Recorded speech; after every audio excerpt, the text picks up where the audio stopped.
Okay, let's see what happens. Chapter number 4. Invaders at the Gate. The Buttonville Button Factory had closed many years ago, leaving most of the townspeople without jobs. After the closure, the 10-story building that stood unused and was abandoned. But now it was home to Dr. Wu's worm hospital. The doctor made no exterior changes. Windows were still broken, paint was still peeling, and the lawn still looked choked with weeds. One patch had recently grown 2 stories high, having been fertilized by a pile of dragon poop that Pearl had thrown off the roof. Oh, it wasn't a pretty setting. No one stopped and would take a photo and say, "Ooh, how lovely, this should be on the cover of a magazine." But it had turned out to be a great place to hide a dragon, a Sasquatch, and lots of other creatures, thanks to the tall wrought iron fence that surrounded the property, and the locked gate that kept everyone out with a snoopy disposition. "We're not too late," Ben said as he and Pearl stopped running. And although her back was turned, it was easy to identify Mrs. Mulberry because she always wore her welcome wagon uniform, a pair of red overalls with a red baseball cap. With her was her daughter, Victoria Mulberry. Victoria was 10 years old and also dressed in red overalls and a red baseball cap. Both mother and daughter possessed the reddest, frizziest hair Ben had ever seen. "Yoo-hoo!" Mrs. Mulberry hollered, her face pressed against the padlock gate. "I have a sick worm, and I demand to see Dr. Wu." "Mom, just climb over the fence," Victoria said. She was sitting in the red wagon, book in her hands. "Climb over?" Mrs. Mulberry snorted. "How am I supposed to do that, Victoria? The tips are pointy. Do you want your mother to get impaled?" She was right. The tops of the fence were sharp as spears. Ben and Pearl knew a secret spot where it was safe to climb, but they weren't about to share that information.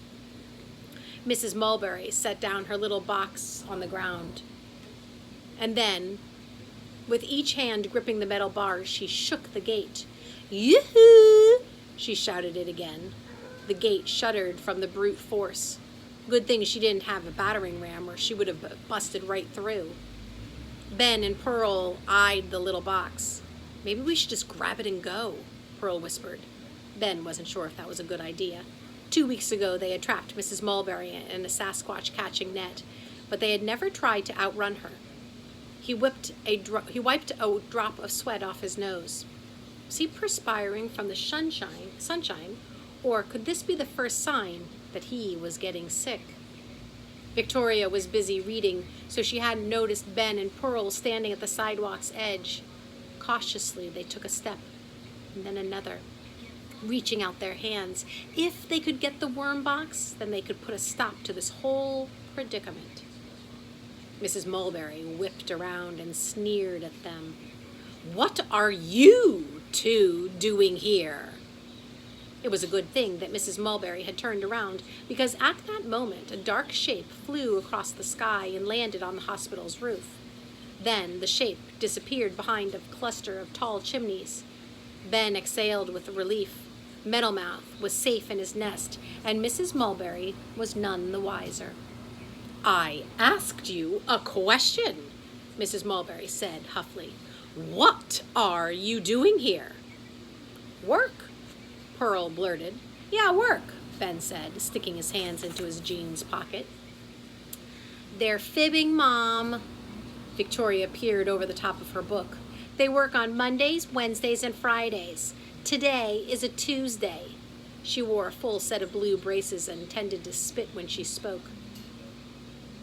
"We heard that you have a sick worm, and we came to help," Ben said. "You don't have to bother Dr. Wu. Pearl and I know all about worms." "Bother?" Mrs. Mulberry set her hands on her hips. "Why would I be bothering Dr. Wu? She is supposed to take care of worms. It says so right there."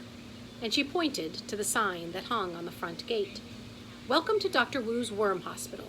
Dr. Wu does not treat cats, dogs, pigs, rats, snakes, turtles, fish, frogs, or any other creature that is not a worm. Dr. Wu sees worms by appointment only. If you do not have an appointment, keep out.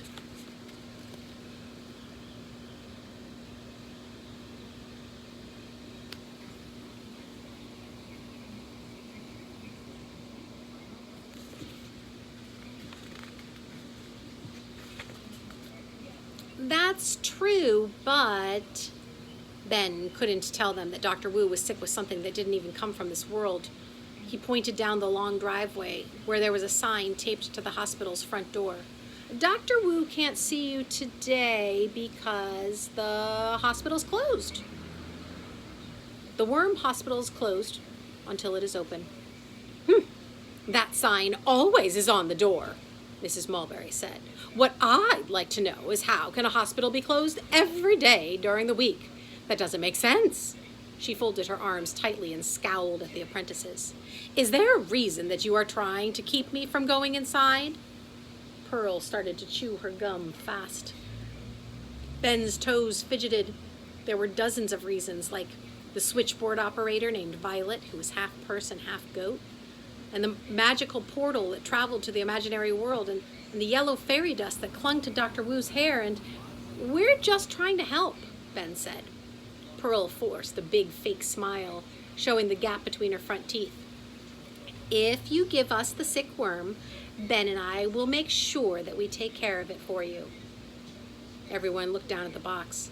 How sick was this little creature? Ben wondered. He and Pearl had never actually cared for a worm. They had bathed a Sasquatch, they had cured a lake monster of loneliness, and they had mended a rain dragon's wound. Everyone thought Ben and Pearl were worm apprentices, but neither of them had encountered a worm entering Dr. Wu's hospital, and so they had never really even done anything worm-oriented. And yet, how difficult could it be? Worms were simple creatures, right? Mrs. Mulberry grabbed the box. It is my job as the president of the Welcome Wagon Committee to welcome everyone, meet everyone who walks into our town. That includes Dr. Wu. She whipped around and faced the gate again. Yoo-hoo! Let me in! Pearl and Ben, aside, whispered, What do we do? But before Ben could come up with a suggestion, Victoria scrambled out of the wagon and elbowed her way between Ben and Pearl. I know that there is a dragon living on that roof, Victoria said, keeping her voice low so her mother wouldn't hear. I've seen it, and I know it's real. Pearl and Ben said nothing. They glanced at each other, eyes narrowed. Neither of them trusted Victoria. If you want to keep secrets from my mom, then you're gonna need my help, Victoria told them as she adjusted her glasses. But my help will cost you. I want to meet the dragon. Ben gulped. Unfortunately, exactly 1 week ago, Metalmouth had paid a daytime visit to the roof of the Buttonville Town Hall. Most of the residents had been inside the hall attending a meeting, but Victoria had come out just in time to see Metalmouth fly away. Of course, Ben and Pearl had denied the dragon's existence, but Victoria wasn't stupid. She knew a dragon when she saw one. Pearl put her hands on her hips and glared at Victoria. You can't blackmail me, Victoria Mulberry. I am not scared of you. Ben cleared his throat. What Pearl meant is to say that the dragons aren't real. You just imagined the whole thing. Victoria jutted out her chin. Fine, be that way, but you're going to regret this. And she grabbed the gate and began shaking it. Let us in! Let us in! Mrs. Mulberry joined her.